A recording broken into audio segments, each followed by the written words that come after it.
하면은 다 뭐 서울대, 뭐 서울 아산병원 뭐 이런 데 가가지고 종양내과 의사가 이거 해라, 하지 말아라 하면 잘 따라가요.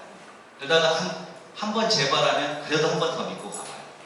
그러니까 두 번째 재발하면 이제 그때가 찾아요. 근데 사실은 재발 빈도수가 높아질수록 몸 안에서 얘네가 얼마나 독한 놈들이면 자꾸 재발을 하겠어요. 그러니까 그런 애들을 관리하는 거는 초기부터 같이 관리를 하는 거가 필요하거든요. 어차피 쓸 돈이었다고 그러면 내가 미리 썼던 게 훨씬 더 삶의 질도 좋고 하는데 그 기회를 다 봉쇄하는 거예요.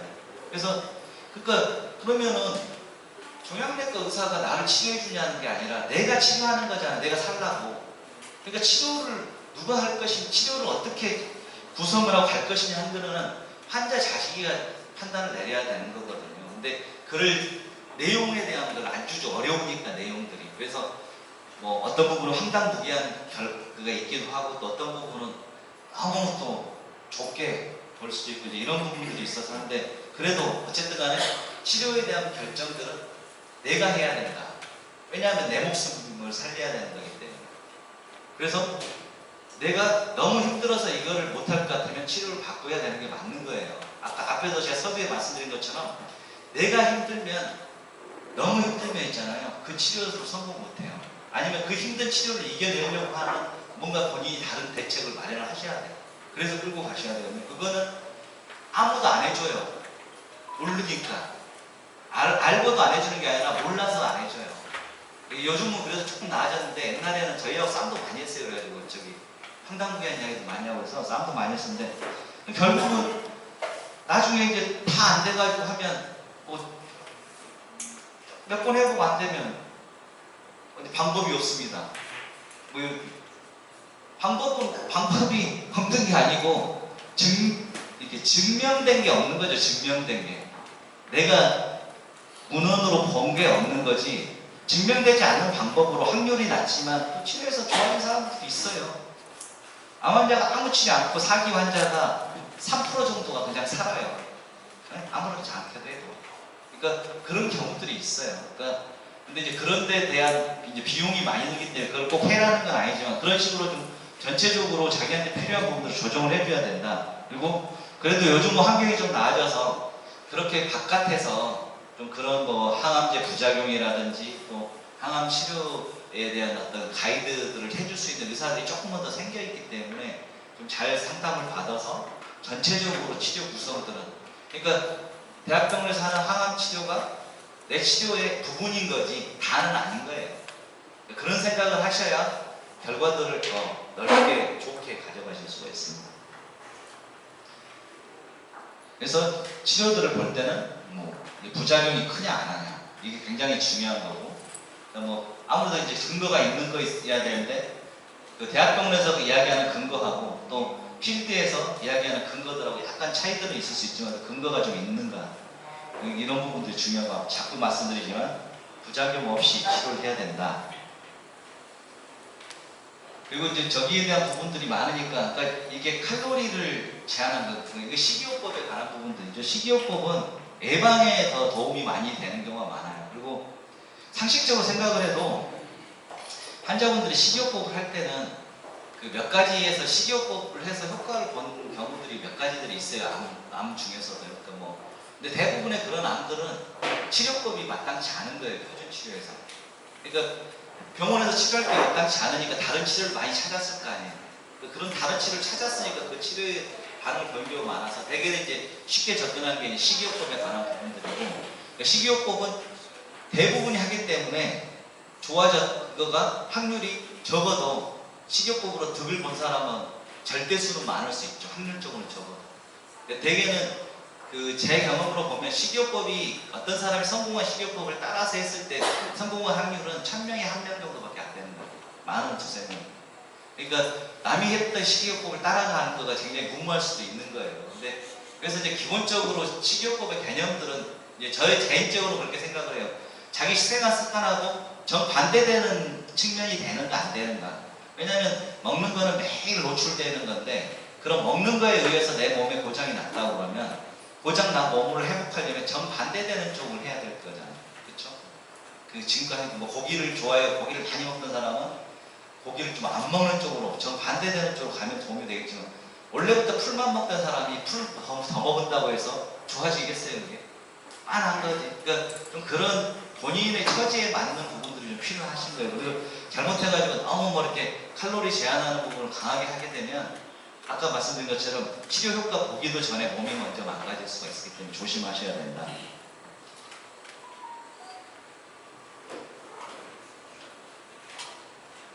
뭐 저기는 칼로리는 이렇게 살찐 경우에 올 수 있는 것들, 되게 여성암하고 관계되는, 호르몬하고 관계되는 암들이 올 수 있는 부분도 있고,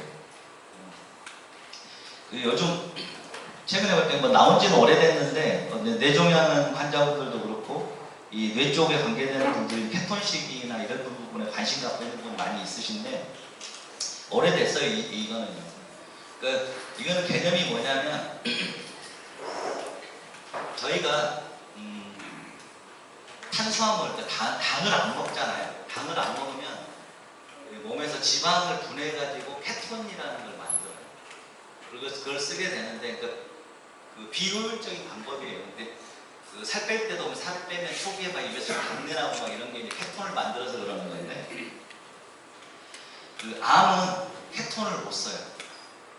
근데 우리 몸에서 뇌는 대충 케톤을 써요. 그러니까 잘 쓰는 건 아니에요. 대충 써요. 그러니까 당보다는 못하는데 대충은 써요. 그래서 그 케톤이 막 몸에 많이 나오게 해서 뇌 쪽에 공급이 많이 되면 종양은 못 쓰니까, 종양은 못 먹고 뇌는 그 대충을 써서 살긴 할 거 아닙니까? 해서 그러면은 종양이 죽을 거다. 그런 개념으로 치료를 하는 거고, 실제로 그걸 보는 경우들이 조금씩 있어요. 그러니까 뭐 간질이나 이런 데서 과거부터 치료 효과가 있다고 돼 있고, 지금 뇌종양에서도 여기를 하게 되는데 되게 좀 어려워요. 그리고 사람마다 케톤이 잘 만들어진 사람도 있고 안 만들어진 사람도 있어요. 그래서 이것을 할 때 그 케톤을 측정할 수 있어요. 그 피검사를 해가지고. 그래서 케톤이 실제적으로 올라가야 좀 의미가 있을 거 아닙니까? 올라가야 되고, 그리고 케톤 시기를 하면 사람이 좀 멍해져요. 이게 말씀드린 것처럼 잘 쓰는 건 아니고, 어쨌든 간에 살 정도만 쓰는 거지 잘 쓰는 건 아니거든요. 그런 식으로 해서 하기 때문에, 그래서 가능한 뭐 저기를 보통 하죠. 뭐 지방을 많이 먹고 그 다음에 당을 확 줄여가지고 하면 지방을 써야 되니까 케톤이 나와요. 그렇게 해서 머릿속으로 많이 공급하게 하긴 하는데, 초반기에 되게 좀 사람이 멍해질 수가 있어서 그런 부분도 해야 되고, 케톤도 측정해서 하셔야 됩니다. 뭐 이거는 뭐 앞에 좀 말씀드렸던 것처럼 이렇게 암은 무산소호흡을 하는 거고, 산소호흡, 정상세포가 산소호흡을 할 때는 정상세포로 남아있다가 무산소호흡을 하면은 그 암으로 바뀔 가능성이 많은데, 무산소호흡이 된다는 거는 세포에 있는 미토콘드리아가 망가졌다는 거죠. 그래서 전자에서 제가 앞쪽에 알기닌에 대한 이야기를 했었는데, 요즘 이제 제가 치료할 때 알기닌을 많이 권유드리는 거는 두 가지 때문에 그래요. 하나는 알기닌이 그 미토콘드리아의 기능들을 향상시키거나 내지는 미토콘드리아를 재생하는 효과를 조금씩은 가져요. 알기닌이라는 별개하는 건 아니고 필수 아미노산 중에서 한 성분인데, 그런 효과도 있고, 또 한쪽으로는 우리 몸에서 암세포들은 알기닌을 분해하는 쪽으로 가고, 그거를 몸에서 해독에 활용해서 써요. 그래서 콩팥에서 우리가 소변 만들 때 알기닌을 쓰는데, 소변을 만드는 쪽에서 알기닌을 쓰면은 주로 면역을 억제하는 쪽으로 나와요. 그리고 암세포도 알기닌을 분해하는 쪽으로 나와서, 알기닌이 몸에 좀 충분하게 있는 거가 그 미토콘드리아를 만들거나 이런 부분에서 중요하고, 또 알기닌이 면역을 올리는 쪽으로 분해가 되려면 그 NO 형태로 분해가 돼야 돼요. 혈관을 확장하는 쪽으로. 혈관이 확장돼야 혈액순환이 잘 될 거 아니에요. 그런 쪽으로 돼야 면역이 증가되는데, 그런 부분에서 두 가지 장점, 그리고 뇌종양에서는 이제 이 뇌하고 혈관 벽이 있어서 못 넘어갈 수 있는 부분이 있는데, 그런 부분들을 일시적으로 좀 열어주는 그런 효과들이 있기 때문에 그런 걸 기대하고 이제 같이 써서, 가능하면 이제 면역하고 관계되는 부분은 그렇게 올려서 쓸 수 있도록 권유를 많이 드리고 있습니다. 이건 앞에도 말씀드린 것처럼 음식에 관한 부분이고, 대개는 이제 보시면 그 항암 음식은 공통점이 몇 가지가 있어요. 일단은 매워야 돼요. 매워. 그렇죠? 맵거나 막 이런 것들, 마늘 같은 거, 생강 이렇게 매운 거나, 아니면 색깔이 진하게 있는 거. 그런 것들이 되게 흔하적으로 돼 있어요. 거기에 들어있는 성분 자체가 일부에서 나무 도움이 될 수 있는 부분이 있어서 하긴 합니다. 그래서 저기들은 그 식이요법을 구성을 할 때는 이제 이런 부분들을 가지고 구성을 했어요. 근데 뭐 이게 어쩔 때는 토마토가 좋다고 하다가 어떨 때는 토마토가 해가 된다고 해서 왔다 갔다 하는 경우에 헷갈리긴 하는데, 그래도 이런 부분들이 포함되어 있는 그런 식으로 진행을 어떻게 이제 면역을 올려서 이제 내 병을 고치려고 잘 유지하시려고 하면, 근데 뭐 별다른 게 없어요. 뻔하잖아요, 이렇게. 그렇죠? 뭐 공기 좋은 데서 운동 적당히 하고 음식 잘 먹고 스트레스 받지 말고 잠 잘 자고.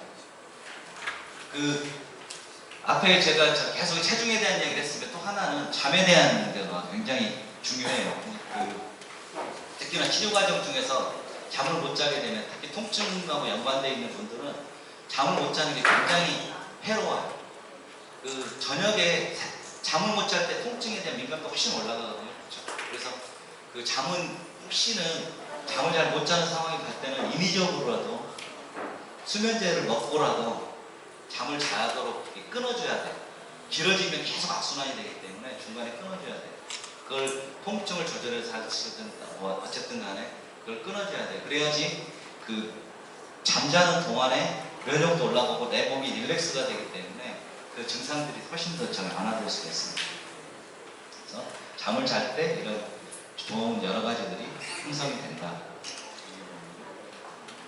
그 다음에 이제 실제 치료에서 이런 부분들을 어떻게 할 것인가 해서 뭐 면역적인 치료들, 실제적인 치료, 그 다음에 뭐 항산화제를 통해서 이런 기능들을 좋게 하든지, 뭐 수면하고 이런 부분들.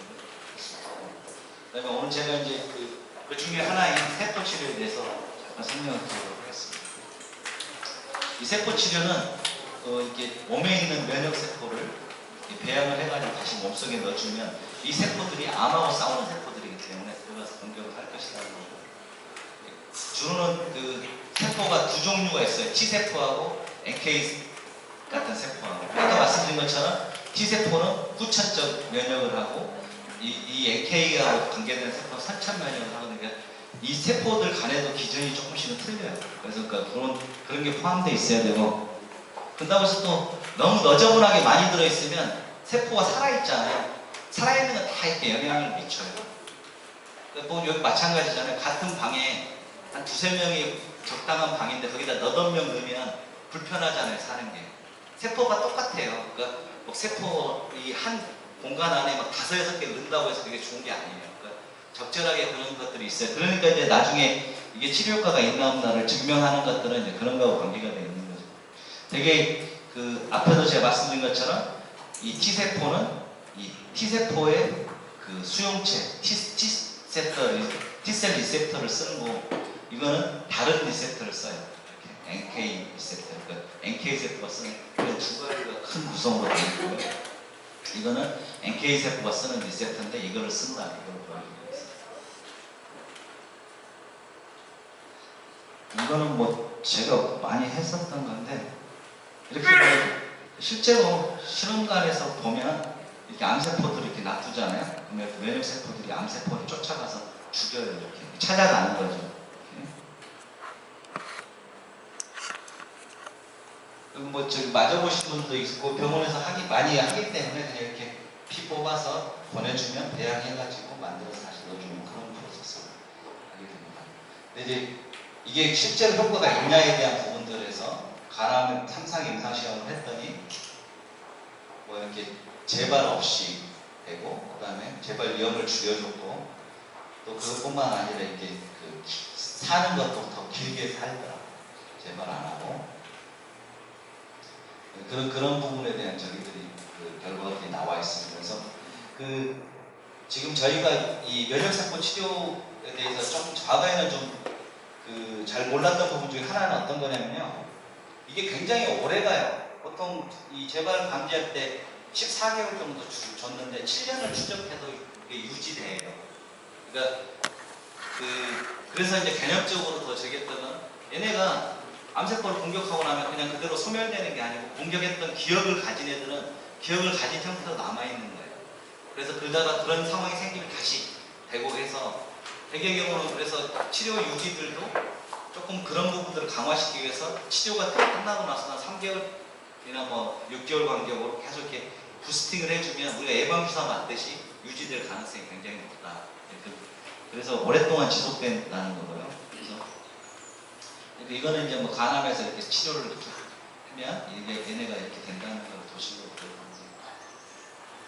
1차적으로는 그러니까 이 면역 세포 치료 계통들은 있잖아요. 암세포가 적을 때 유리해요. 왜냐면은 이게 그 세포 대 세포로 싸우니까 세포가 많은 것보다는 적었을 때 더 유리할 거니까 이렇게 적은 부분들로서 재발을 막거나 이렇게 적은 부분이 남아있을 때 가장 효과가 높고 그 다음에 더 진행됐을 때는 그거보다 효과가 더 떨어집니다. 그래서 그럴 때는 좀 같은 다른 치료와 같이 병행하는 것들을 고려를 좀 해보셔야 돼요. 이거 뇌종양에 대한 임상이고 뇌종양도 보신 것처럼 저기는 한 1.5배 정도 더 진행하지 않고 지냈더라. 그다음에 췌장암 경우에도 이렇게 이건 췌장암 같은 경우는 이제 그 저기처럼 이렇게 서로 비교해서 한 게 아니고 주로 진행이 엄청 많이 됐던 환자들을 대상으로 했더니 한 치료 가능률이 25%거든요. 근데 재밌는 거는 뭐냐면요. 반응을 보이는 사람은 되게 길어요.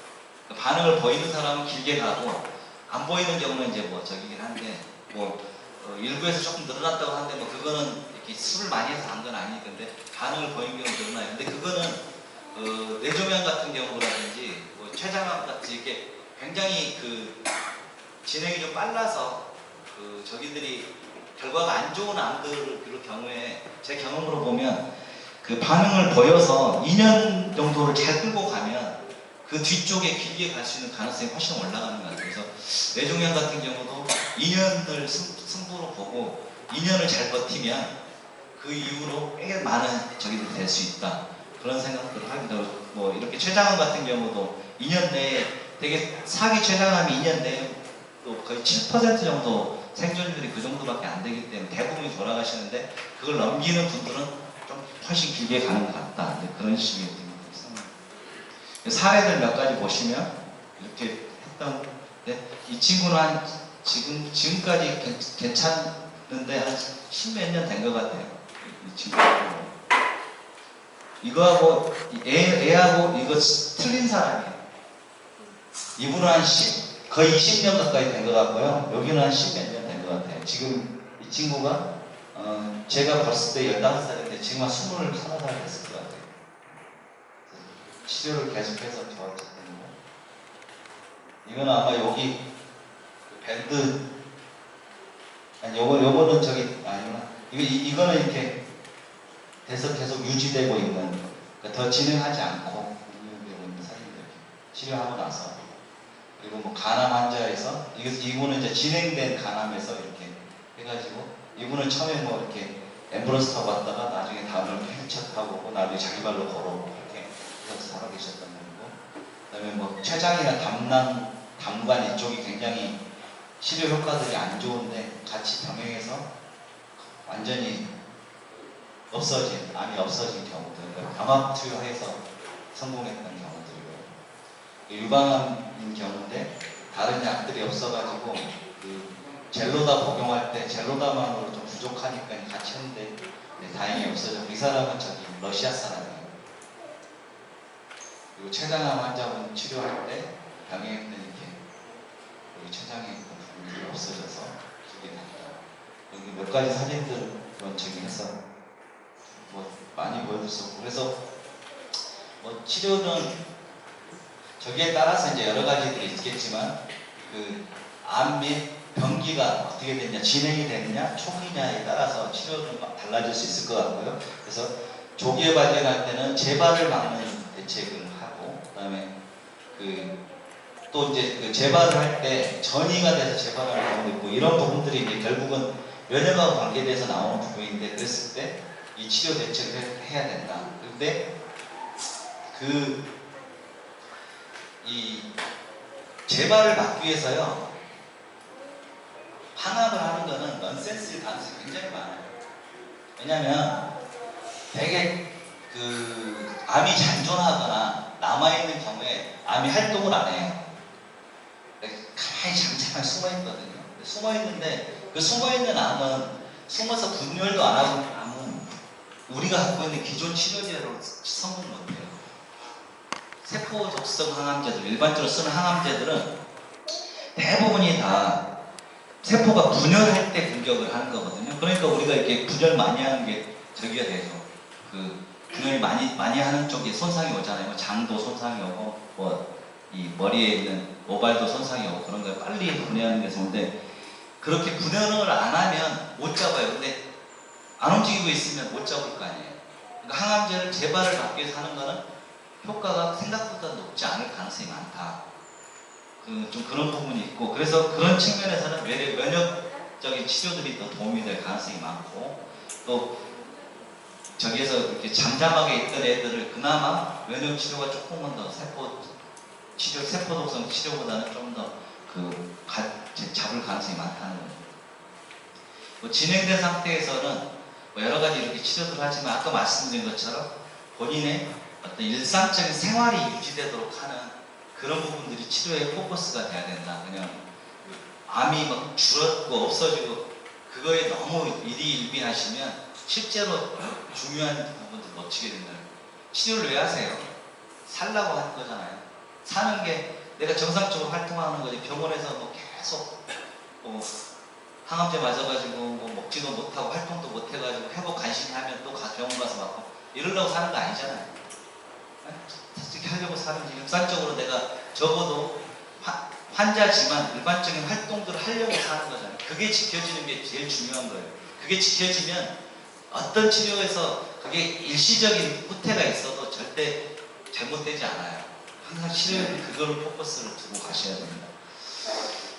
뭐 치료 평가들에서 앞에 지금 말씀하신 것처럼 이렇게 본인의 활동력이 제일 중요한 평가다. 그리고 치료에서 암이 자란다고 하더라도 그 자라는 속도만 늦춰져도 훨씬 기대할 수 있는 수명이 늘어난다. 그런 부분들이 아까 앞에 쭉 서두에 얘기하셨던 것처럼 바로 암을 잡지 못하더라도 환경들을 통해서 암이 잘 못 자라는 환경을 만들어주는 것도 굉장히 중요할 수 있다는 거예요.